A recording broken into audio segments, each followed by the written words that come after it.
নমস্কার। আমরা আলোচনা করছি পরম পূজনীয়া প্রব্রাজিকা ভারতী প্রাণা মাতাজির অপূর্ব জীবনের কিছু কথা।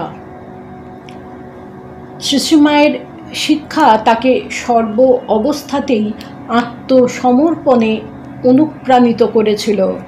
না হলে যে বয়সে মানুষ একটি নির্বিরোধী শান্ত জীবন অনুসন্ধান করে, তিনি সেই বয়সে নিজের সৃষ্ট নির্বিঘ্ন শান্ত জীবনযাত্রা সম্পূর্ণভাবে ত্যাগ করে নীরবে সংঘের আদেশ শিরোধার্য করে দক্ষিণেশ্বরে শ্রী সারদা মঠের অধ্যক্ষার গুরুদায়িত্ব স্কন্ধে তুলে নিয়েছিলেন।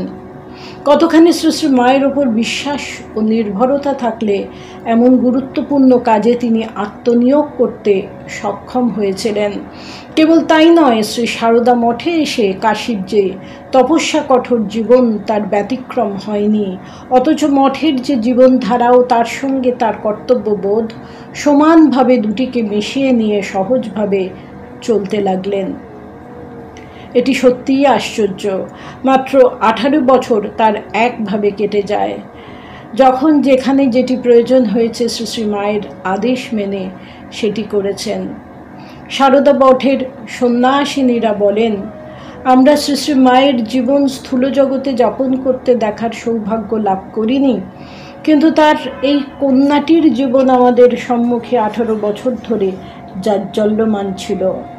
যতদিন স্থূল দেহে তিনি ছিলেন, আমাদের মতোই একজন ক্ষুধা, তৃষ্ণা, আহার, নিদ্রা প্রভৃতি দৈহিক ক্রিয়া নিষ্পন্নকারিণী অতি সাধারণ মানুষরূপে অনায়াসে দৈনন্দিন জীবনযাপন করে গেছেন, কিন্তু মানসিক দিকটি তার অতি উচ্চস্তরের ছিল।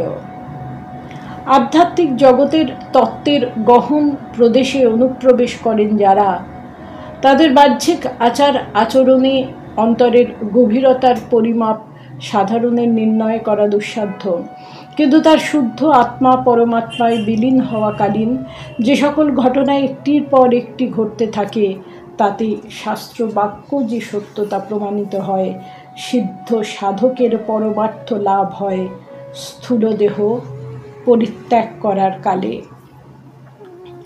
শ্রী সারদা মঠ বর্তমান যুগের নারী জাতির আধ্যাত্মিক প্রেরণার উৎস। তার প্রথম অধ্যক্ষা হলেন গুপ্তিপাড়ার পারুল, শান্ত স্বল্পভাষিণী ভারতী প্রাণাজি। একটি কথাই বিশেষ জোরের সঙ্গে বলতেন, বড় বড় কথা বলে কি হবে, জীবন দেখাও। নিজ জীবন ও সাধনার দ্বারা তিনি যে দৃষ্টান্ত রেখে গেছেন তা সত্যই অপূর্ব। মঠবাসিনীদের মূল মন্ত্র হবে জীবন দেখানো। তার এই দৃঢ় ঘোষণা চিরদিন সকলকে ধ্রুবতারার মতো পথ দেখাবে, তাতে সন্দেহ নেই। ভগিনী সুধীরা দেবীর অনুমোদনে পারুল অর্থাৎ ভারতী প্রাণা মাতাজি যখন ঘর থেকে বেরিয়ে এলেন, তখন নিবেদিতা প্রশ্ন করেছিলেন, সীতা সাবিত্রীর দেশে এই আদর্শ কি ভালো হবে? শ্রী মাও দ্বিধার সুরে সুধীরাকে অনুযোগ করেছিলেন, এত বড় দায়িত্ব নিলে মা? সুধীরা উত্তর দিয়েছিলেন, নিয়ে ফেলেছি মা, কি করব। শ্রী মায়ের শেষ অসুখের সময় সেবিকা সরলা কতদিন তাকে কাতর প্রার্থনা জানাতেন, অর্থাৎ ভারতী প্রাণা মাতাজি, আপনি চলে গেলে আমি আর থাকতে পারবো না মা, আমাকে টেনে নিন।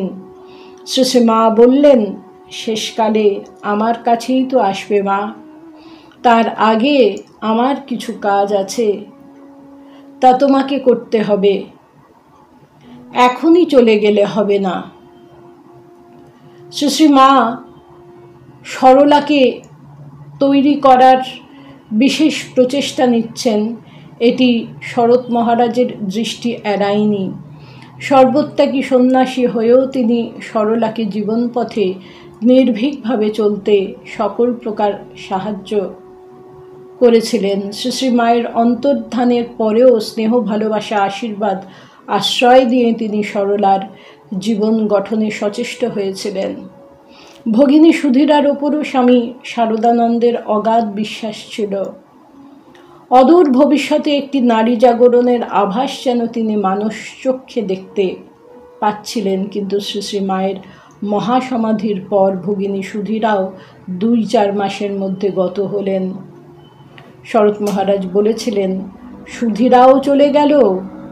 শ্রী শ্রী মায়ের কি ইচ্ছা কে জানে, কিন্তু দৈব ইচ্ছা বৃথা হতে পারে না।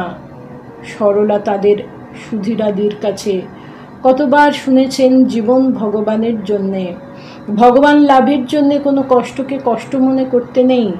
যদি তার কৃপা হয়, কষ্ট আর কষ্ট বলে মনে হয় না। ভবিষ্যতে নিজ সাধক জীবনে তিনি এর সত্যতা উপলব্ধি করেছিলেন। শত কষ্টেও তিনি হাসি মুখে নিজ সাধন পথে ছিলেন অবিচল। নমস্কার।